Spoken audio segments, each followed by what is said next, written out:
सुख कैसे देता है।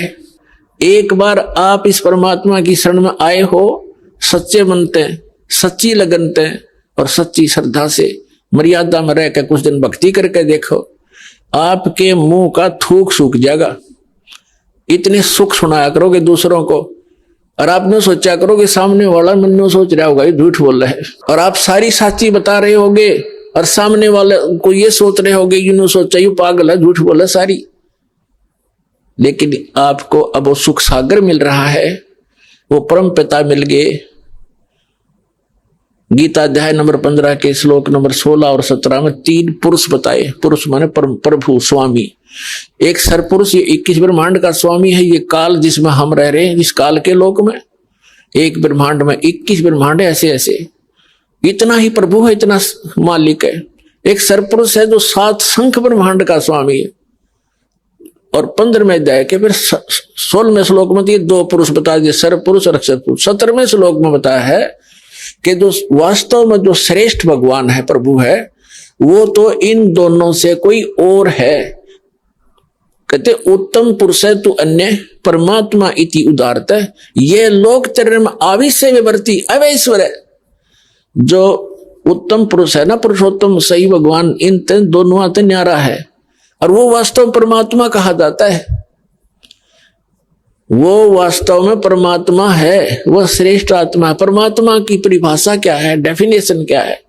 जिसका परमात्मा, परमात्मा करता श्रेष्ठ आत्मा, परम माने श्रेष्ठ, और श्रेष्ठ आत्मा ये काम करेगी।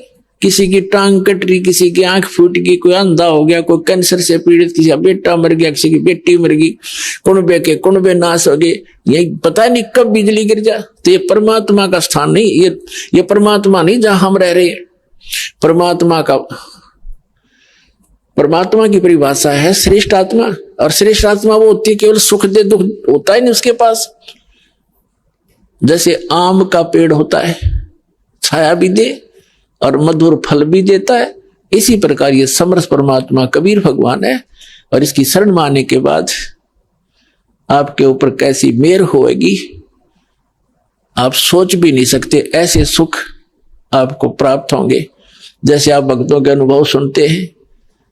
कल आपने सुना था, एक भक्त भोला बाला सा था, और वो बता रहा था कि मेरे को किसी भक्त ने, यहाँ के भक्त ने मुझे बताया कि ऐसे ऐसे देवी देवता की पूजा नहीं करनी, एक भगवान उसकी भक्ति करो। तो मैंने गालियां दी, बहुत बुरा कहा कि हमारी पूजाएं छुटवाता है। और फिर दया करी दाता ने पुस्तक पढ़ी, चाहे किसी पर, फिर यहाँ आया, यहाँ से फिर वापस गया, मोबाइल किराए पर गिरवी रख के 1000 रुपये में, और दाता ने वापस दे दिया। जाते ही 1000 का नोट ले पकड़ भाई। परमात्मा कहते हैं चारों युगों में देख ले हमने किसका रखा मार, द्रव सुता को दिन ने लीर जाके अंत बढ़ाए चीर। तो ये एक परमात्मा इन बातों से प्रसन्न होता है कि इस प्यारी आत्मा ने मेरे वहां जाने के लिए कितना कमाल कर दिया, पैसा नहीं और फिर संघर्ष करके आ रहा है। तो कहते हैं नुक्ते, वो नुक्ता था उसका, नुक्ते ऊपर रिच जाएगा 1 करोड़ कर्म जल जाए तुम्हारे। फिर जोत के लिए पैसे नहीं, भगवान खुद जाके 1 किलो घी दिया उसको, अगले बर्थडे घर वालों ने भेजा है। हम पहले सुना करते थे कि नरसिंह जी का भात भर दिया, नरसिंह की हुंडी दे दी, यहाँ पर रोज दे रहा है सतलोक आश्रम वाले से नाम प्राप्त प्राणियों को वो कबीर भगवान।